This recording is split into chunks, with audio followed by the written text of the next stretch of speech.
হচ্ছে আমার পরিচয় দিয়ে, আমাকে অনেকেই চেনেন অথবা চেনেন না। আমি মোহাম্মদ জাকির নায়েক, আমার বাসা আপনাদের পার্শ্ববর্তী এলাকায় চকনন্দপুর গ্রাম। আমি 2025 সালে সেকেন্ড ক্লাস রেফারি দিয়ে আসছি। আমি থার্ড ক্লাস রেফারি ছিলাম, এবার পদোন্নতি দিয়ে সেকেন্ড ক্লাস দিয়ে আসছি। আমি আপনাদের যে খেলাটা, এটা মনে করেন একদম গেদা খেলা, ছোট খেলা, বুঝতে পারছেন? এমন কোনো আচরণ করেন না যেন আমার বিহেভিয়ারটা আপনাদের সাথে আমার খারাপ করা লাগে। অর্থাৎ আমার খারাপ আচরণটা কোনটা? আমি আপনাদের সাথে খারাপ আচরণ হচ্ছে কার্ড শো করা। আপনারা ভালো খেলবেন, আমি ভালো বাঁশি বাজাবো।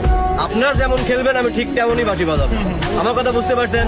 এখন আপনারা যদি মাঠে আমার সাথে তর্ক করেন, হ্যাঁ এটা ফাউল হয় নাই, আপনি কেন বাকি ধরলেন?